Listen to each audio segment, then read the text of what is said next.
क्या बात है, बहुत फिट लग रहा है। 3 महीने में पैसे डबल? वाह, फास्ट और हाई रिटर्न्स भी। क्या स्कीम है? कल तो नहीं थी यहाँ। और कल होगा भी नहीं।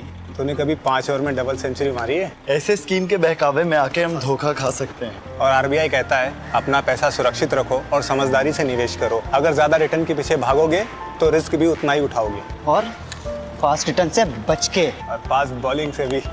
आरबीआई कहता है जानकार बनिए, सतर्क रहिए। लहलहाती फसल, भरे पूरे खेत खलिहान, हर किसान का बस यही अरमान। लेकिन कभी बारिश, कभी बिजली, कभी ओला, कभी सूखा। प्रकृति का तो नहीं, मगर नुकसान का उपाय है। AIC से फसल बीमा। Agriculture insurance company of India limited.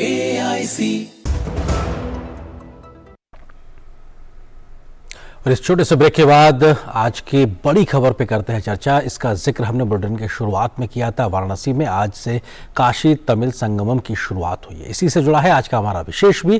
Kashi Tamil Sangamam उत्तर दक्षिण का संगम, क्योंकि दो अलग प्रकार की जो सभ्यताएं हैं, संस्कृतियां हैं, उनके मिलन के तौर पर इसको देखा जा रहा है। इस विषय पे बात करने के लिए दो बहुत ही खास मेहमान भी मेरे साथ मौजूद हैं। उनका परिचय आपसे कराते। मेरे साथ मौजूद हैं आर राजागोपालन जी, वरिष्ठ पत्रकार हैं। सर, बहुत स्वागत है हमारे साथ जुड़ने के लिए। इसके अलावा दूसरे खास मेहमान रामकृपाल सिंह जी हैं, वरिष्ठ पत्रकार हैं। सर, आपका भी बहुत बहुत स्वागत है। और आर राजागोपालन जी, शुरुआत आपसे ही, क्योंकि उत्तर और दक्षिण के संगम के तौर पर इसको देखा जा रहा है। कितना महत्वपूर्ण और क्यों इस प्रकार के समागम या संगमम की जरूरत आज के भारत में ज्यादा हो गई है, तब जबकि हम समाज में कई प्रकार के विद्वेष के भी कई उदाहरण देखते रहते हैं?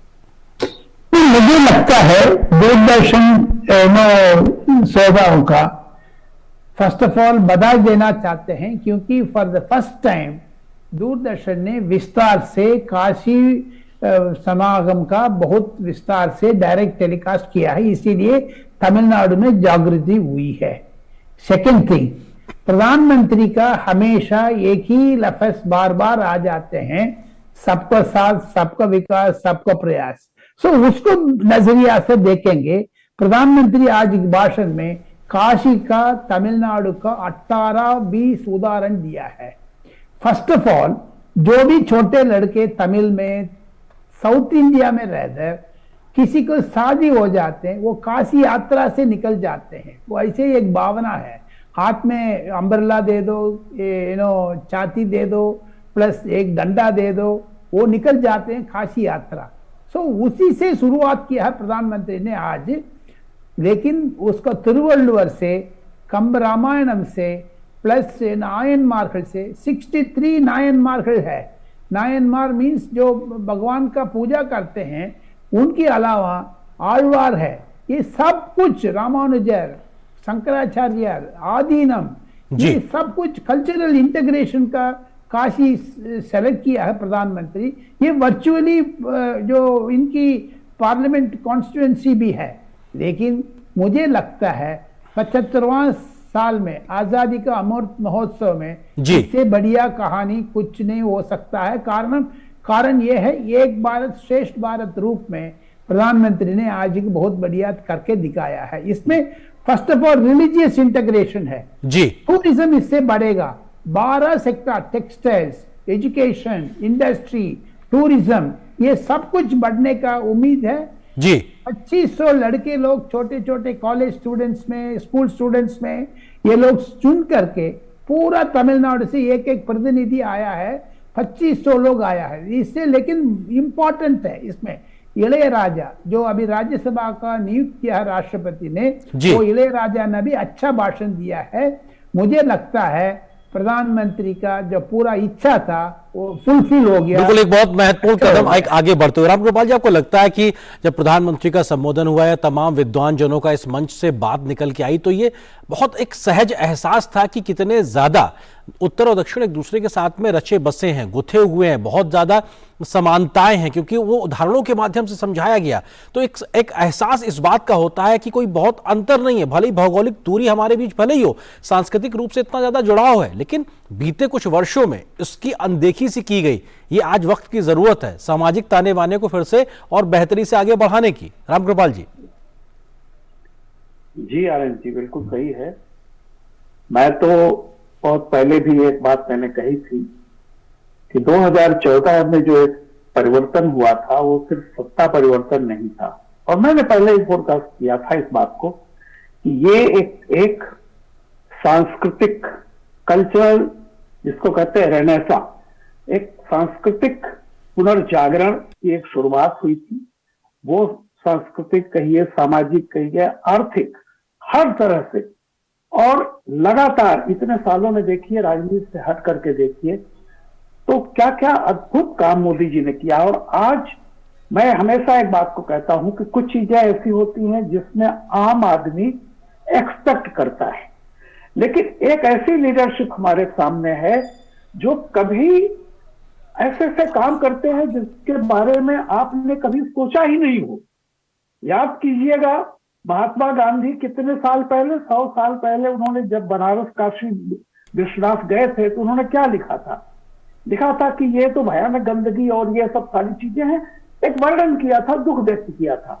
कौन सोच सकता था कि उन सक्रिय गलियों में एक दिन एक ऐसी चीज, ऐसी सूरत बदल जाएगी कि क्या हो जाएगा।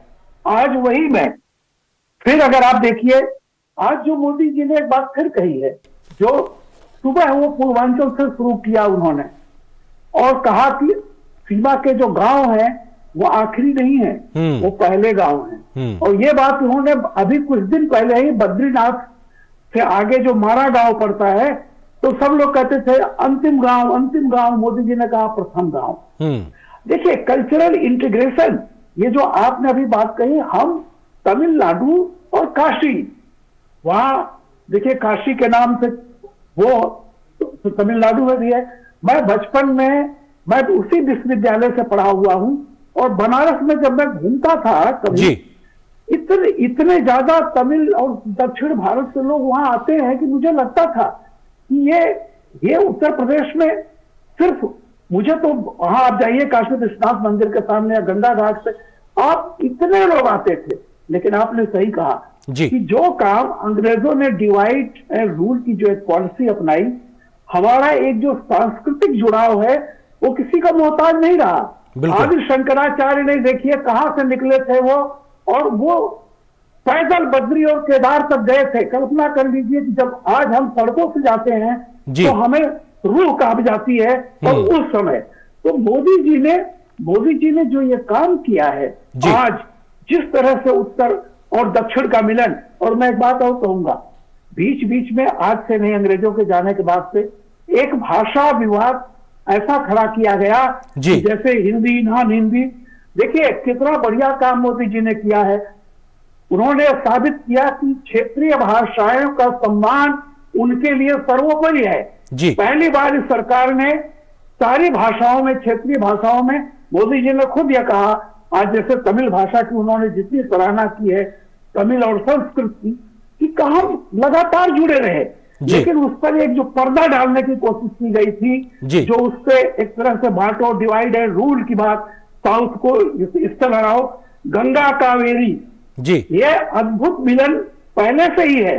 बिल्कुल, मोदी जी ने सिर्फ उसको ये किया है, पुनर्रेखांकित करने का एक प्रयास किया है और बेहतरी से उसको रखा। राजगोपालन जी, आपको लगता है कि इस प्रकार के समागम हो, इस प्रकार के जो कल्चरल एक्सचेंज प्रोग्राम्स होते हैं उसकी बात की जाए, या फिर बौद्धिक चिंतन की बात की जाए, दो अलग प्रकार की संस्कृतियों, विचारों, विचारधाराओं की, भाषा और तमाम प्रकार की रीतियों की लेकर, इससे जो समाज में छोटे मोटे कुछ जो विद्वेष की भावना भी अगर पनपने की संभावना होती है, उसको भी कम करने का एक बड़ा मौका मिलता है। जब हम एक दूसरे को समझते हैं तो शायद संवाद के माध्यम से चीजें बेहतरी से आगे समाधान की ओर बढ़ती हैं। संवाद तो बिल्कुल जारी रखना पड़ेगा, संवाद तो जारी रहे हैं, लेकिन इसमें एक बहुत खूबसूरत की बात यह है, जो काशी यात्रा, काशी तमिलनाडु तक सीमा नहीं है, तमिल भाषा से जुड़े हुए हैं।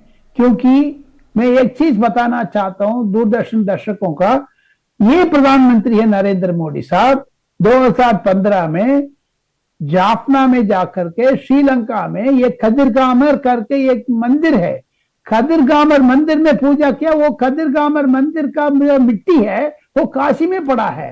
सो इसके इतना दूर से देखो, तमिलनाडु से भी आगे। दूसरी चीज है, तमिल जो प्रधानमंत्री आए थे कॉन्फ्रेंस का, ये जो उद्घाटन समारोह का, आप देखिए वेष्टी लुंगी जो मुंडू करके जो भी कहिए, तमिलनाडु का टिपिकल तमिलियन का तरह अपना जो कपड़ा पहन करके आए थे, इसीलिए ताली गड़गड़ा थे उस टाइम पर। सबको देखने में ही आश्चर्य होगा प्रधानमंत्री। सेम थिंग नरेंद्र मोदी साहब ने जी चीन का प्रधानमंत्री महाबलीपुरम में रिसीव करने टाइम पर भी वेष्टी में था, लुंगी में था।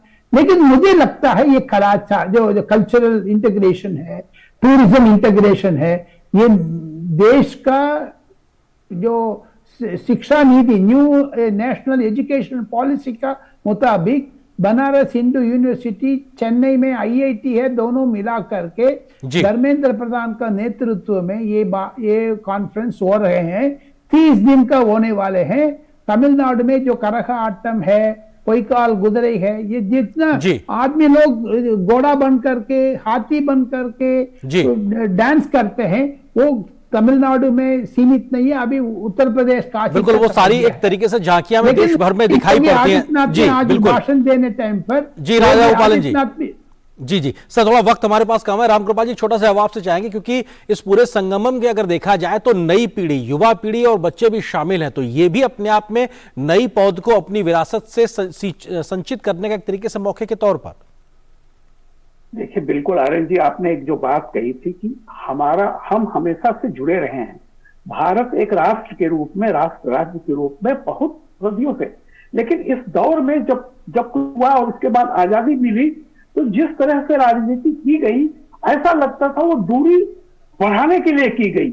आप देखिए सीमाओं को, जैसे नॉर्थ ईस्ट को आज उन्होंने किया, ऐसे ही क्या है कि हमारा जी ये एक जिसको कहते हैं सागर माथा जी, यानी जिसको कहते हैं उद्गम से लेकर के सागर तक, यानी एक पूरा भारत जो है सांस्कृतिक, कश्मीर से कच्छ और कश्मीर से कन्याकुमारी और कामरूप से कच्छ तक, ये जो है मोदी जी की 3 बातें। एक तो उन्होंने कहा कि हमारा जो युवा है वो अपनी कल्चरल, अपने क्षेत्रीय संस्कृति में जितना ही ज्यादा उसको सम्मान देते हैं, और कोई प्रधानमंत्री देश को सबसे पहले क्षेत्रीयता को सलाम करता है और उसी से कहता है कि एक राष्ट्र मजबूत होता है। बिल्कुल, शायद इसीलिए एक भारत श्रेष्ठ भारत की एक बेहतर तस्वीर नजर आती है, जिसमें विविधताओं का भी एक उत्सव नजर आता है। फिलहाल वक्त इतनी ही ज्यादा देर, आप दोनों मेहमानों का बहुत बहुत शुक्रिया।